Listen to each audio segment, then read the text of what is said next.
Good morning, students. I, Chobitkar sir, I will teach you the part 2 of subject physics. This part 2 of the subject physics consists of 3 units, 4th, 5 and 6 unit. Now today I am going to start 4th unit, in which there are 2 chapters. First is electrostatic and second is current electricity. Now we start first chapter, that is electrostatics. Now you know that the second part of physics is more difficult on the point of understanding. But if you should clear all this concept of second part or electrostatics, then this portion is more easy, and second part is the scoring portion, scoring part of the subject physics as compared to first part. So we start the chapter, that is electrostatics. In previous standard you have been studied that this electrostatic is the study of behavior of static electricity, and study of behavior of static electric charge. The charge which remain permanently at rest position at a particular point, the charge is called as static charge, and this static charge produces some electrical effect in the surrounding space.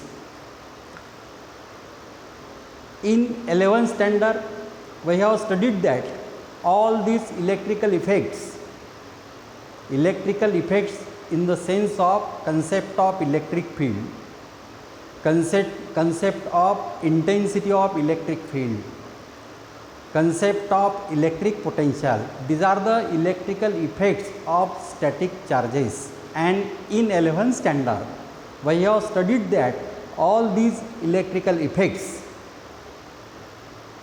by using a particular idea. This idea is called as electric line of force, and by using this idea of electric line of force, Coulomb was the scientist. He was explaining all these electrical effects of static charges. As like Coulomb, in this year we have to study same electrical effects of static charges by using another idea. This idea is called as tubes of force, and this idea of tubes of force is also called as Faraday's tube, because Faraday introduced this concept of tubes of force for the first time, so that this tubes of force is also called as Faraday's tube. So by using the idea of tubes of force, we have to study all these electrical effects of static charges, and it is found that all the properties of electric lines of forces are similar to that of tubes of force. Only difference between these two is that electric line of force is the straight line path followed by a free positive charge placed in the electric field. This straight line path followed by a free positive charge placed in the electric field of the static charge is called as electric line of force. But according to Faraday's, if I observe this electric line of force is the straight line, but this line is not the single line, but this electric line of force is bounded by number of electric lines of forces, behaves like a tube, called as tubes of force or Faraday's tube. This idea of tubes of force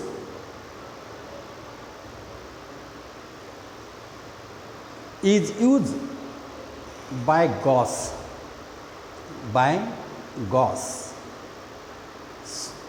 and by using these Gauss laws, we can explain all this concept of static charges. Now, in previous standard, you have been studied that the Gauss law, that is Gauss theorem in electrostatics. And if I have to study Gauss law in electrostatics, then you must know that the concept of electric flux.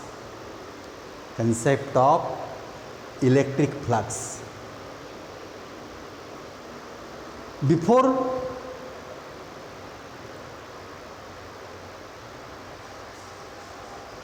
starting this concept, first we explain the tubes of force and tubes of induction. Tubes of force, it is the group of electric lines of forces behaves like a tube called as tubes of force. अब ये imagination है, ये आपको समझ में नहीं आएगा ये ट्यूब्स ऑफ फोर्स कैसा रहता है. For this purpose, if I consider static charge Q in the surrounding space, then this static charge Q originate finite number of tubes of forces, and all these tubes of forces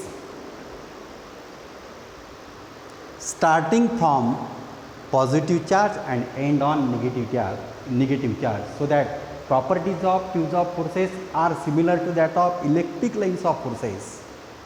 So that to understand this concept of tubes of force, according to Faraday's, if I consider a small area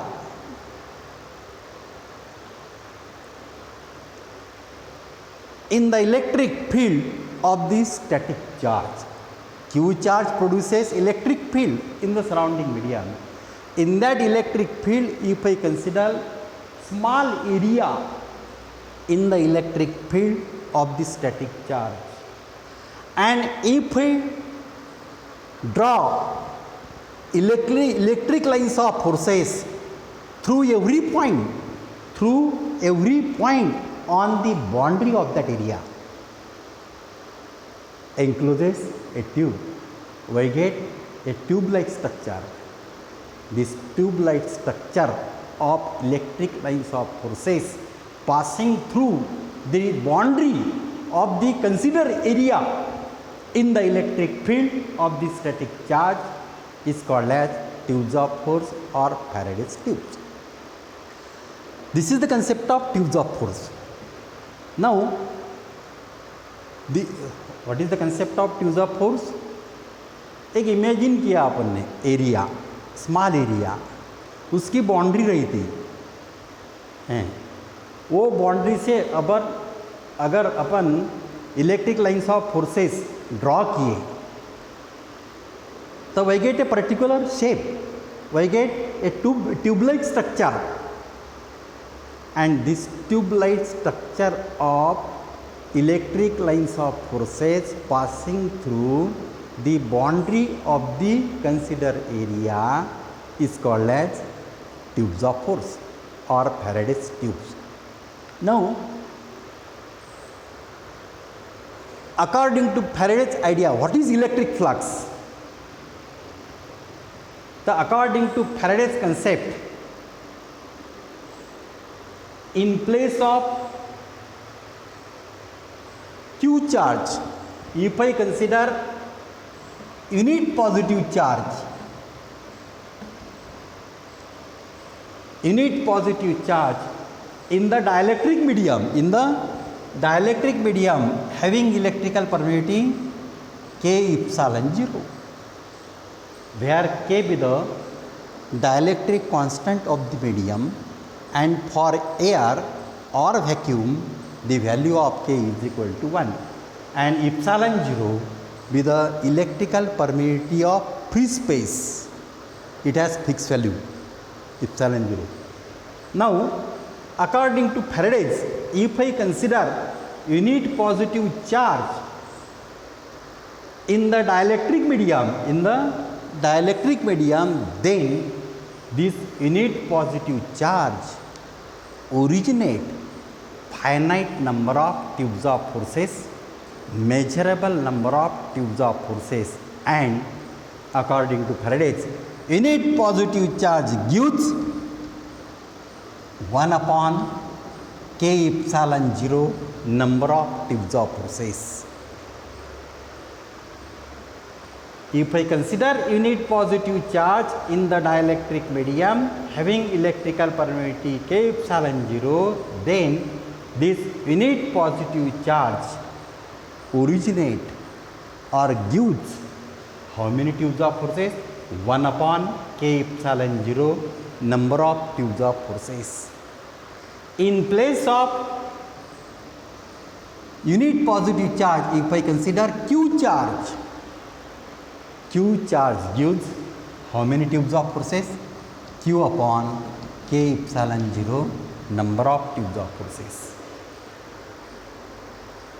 This Q upon K epsilon 0 number of tubes of forces originate by the Q charge in all direction,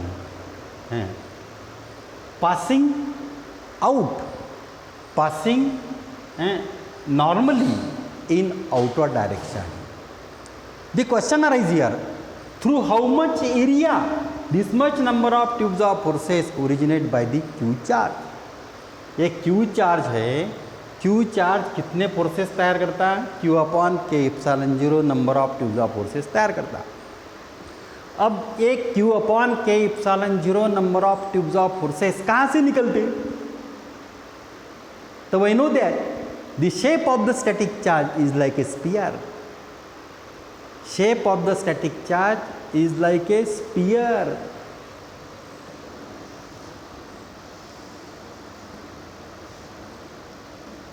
Let us imagine this is Q charge having certain radius.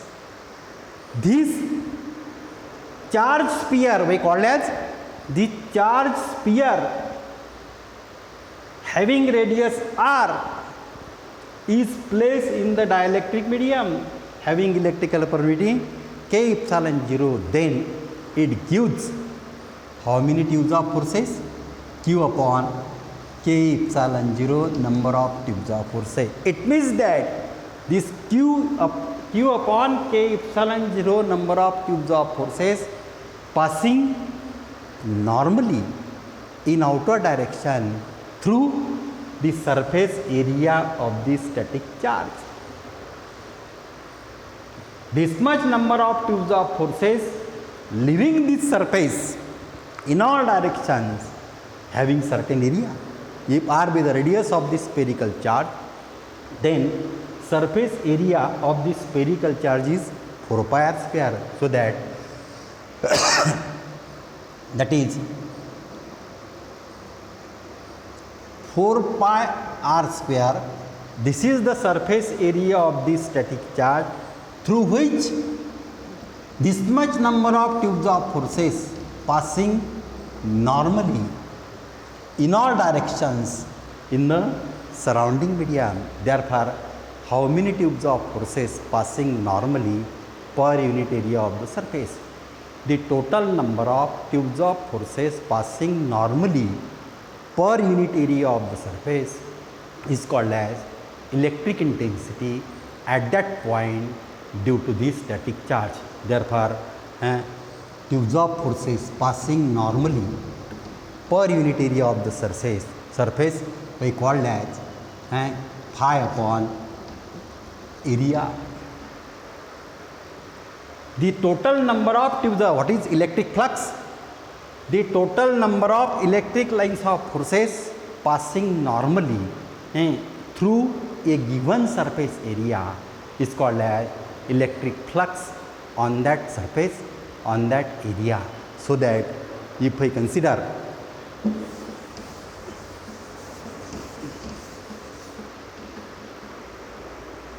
now tubes of force and tubes of induction. Tubes of force means it is the group of electric lines of forces passing through the boundary of the considered area encloses tube called as tubes of force. Now, what is electric flux? We want electric flux.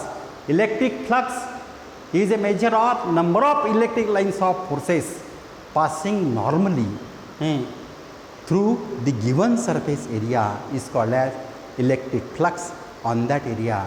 Therefore, define electric flux. You may ask this question for 1 mark. That is, what is electric flux? The total number of electric lines of forces passing normally through a given surface area is called as electric flux on that surface or on that area. So that electric flux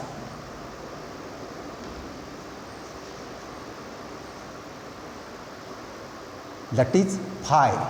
Phi be the symbol is used for electric flux is equal to number of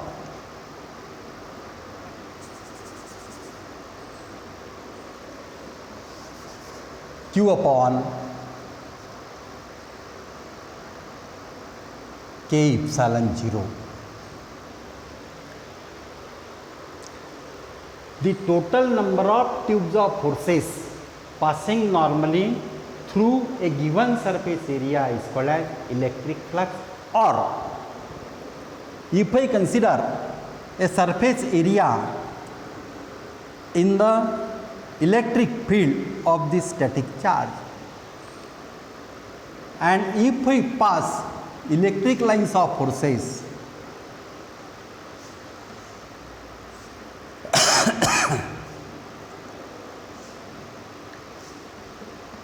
in this way, so these electric lines of forces passing normally through the given surface area, suppose ds, then electric flux over this surface area we can write, that is d phi is equal to E into ds.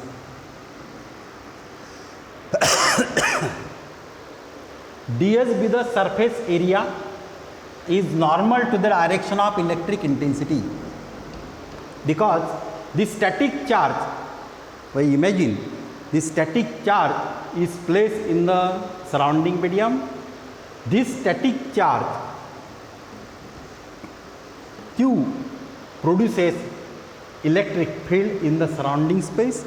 In that electric field we consider small area ds, and if these electric lines of forces are normal to the surface area ds, then the electric flux passing normally through the surface area ds is given by E dot ds, means ds and E both are perpendicular to each other.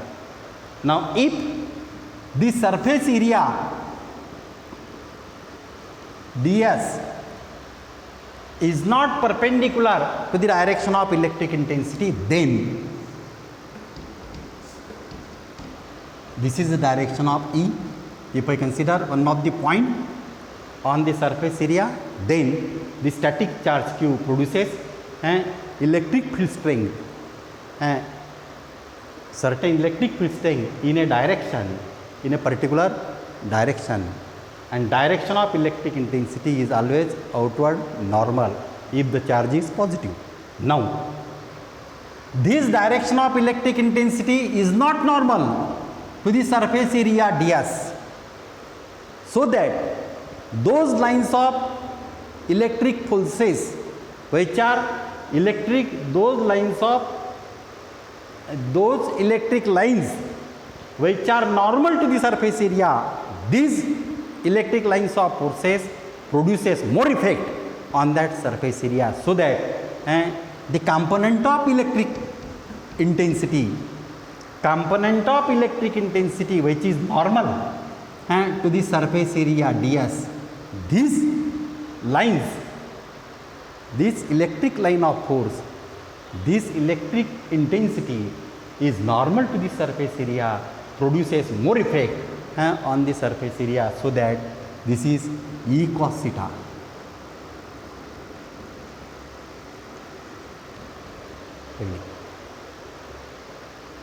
And in this way, if surface area ds is perpendicular to the direction of electric intensity, then electric flux link on this surface area is given by d phi is equal to E dot ds, product of this. And if the electric intensity is not normal to the surface area ds, then component of electric intensity E is normal to the surface area ds, is more effective on this surface area ds, so that electric flux link on this area in this way.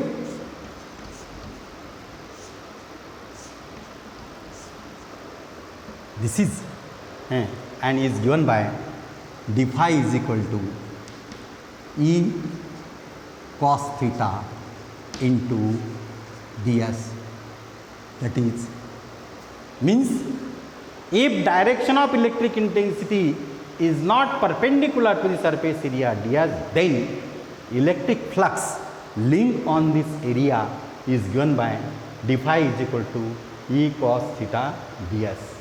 And if electric intensity is normal to the surface area ds, then electric flux link on the surface area ds is given by d phi is equal to E into ds. Now this is the concept of electric flux. Electric flux is a measure of total number of electric lines of forces passing normally through a given surface area. Through a given surface area is called as electric flux on that area. Therefore, what is the definition of electric flux? Electric flux is defined as the total number of electric lines of forces passing normally through a given surface area is called as electric flux on that area. So that mathematically, if the direction of electric intensity E is not normal to the surface area ds, is not perpendicular to the surface area ds, then component of electric intensity, that is E cos theta, is normal to the surface area ds, which produces more effect and which contributes certain flux and is given by d phi is equal to E cos theta ds. This is the Therefore, SI unit of electric intensity is SI unit of electric flux is equal to, it is a charge, that is Q upon K epsilon 0, charge measured in coulomb, epsilon 0 with the electrical permittivity of free space, and SI unit of electrical permittivity of free space is coulomb square per Newton meter square.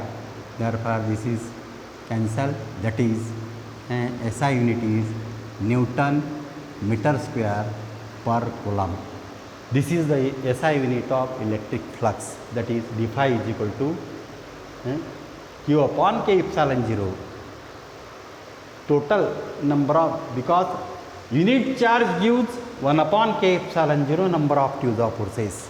So that Q charge gives Q upon K epsilon 0 number of tules of forces, because electric flux is a measure of total number of tules of forces passing normally through a given, it is the number, so that electric flux is independent of shape of the surface. Whatever may be the shape of the surface, if I consider point charge at the center of the sphere, at the center of the sphere,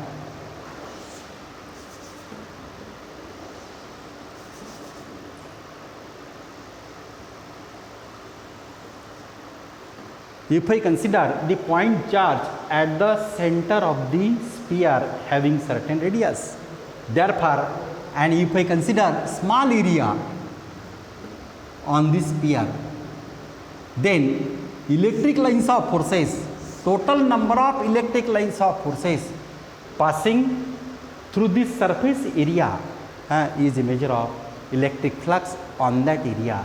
Now, if I increase the radius of this spherical surface, then same number of electric lines of forces will pass through this surface. It means that electric flux is independent of shape of the area, whatever may be the shape of the area, but electric flux passing through this surface area is the same as that of this surface area. In this way, the electric flux is independent of shape of the surface. So, this is the concept of electric flux. Now, conservative force